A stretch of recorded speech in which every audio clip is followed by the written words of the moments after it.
Oh, so it says, this isn't really a paranormal story, but I remember it so well. I was young, maybe 10 or 11, and home alone after school.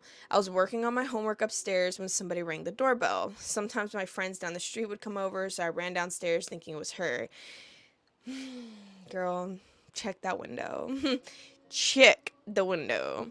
Y'all, I'm so tired. It's literally crazy.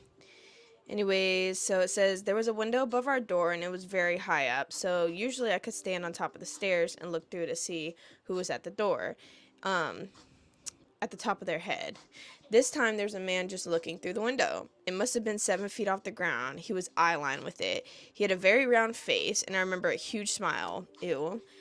It was something out of like a horror movie. Then my cat, who I regularly call Slutty because he's so friendly, starts growling at him, and my kitty was on the landing with me. He sees me at the top of the stairs landing and just says, "Hi, I'm here to check for pests. Can you let me in?" Hell no, I cannot let you in. Matter of fact, I shouldn't even be talking to you. You shouldn't be knowing I'm here alone by myself in the first place. But, anyways, um, I duck down and he says, "I saw you. I know your parents aren't home, but I need to come in." I still hear his voice clearly. Oh gosh. I was terrified and run down the stairs into the kitchen to grab a phone. He keeps asking me to open the door. Finally, I tell him something like, "No, you'll have to come back another time." He won't take no for an answer. He just keeps repeating himself.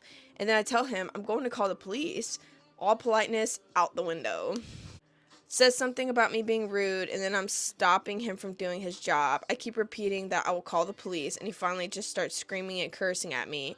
And finally, he slams his hand as hard as he can on the door. I start dialing, and he runs off, calling me a bitch. I don't finish calling the police, and I sit near our front door until my parents come home. I didn't even know what that meant, talking about the B word. Didn't tell them because I thought I'd get in trouble. Definitely not as scary as others here, but I remember it so clearly. His weird smile, his head was perfectly round, and how tall he was. I was really short as a kid.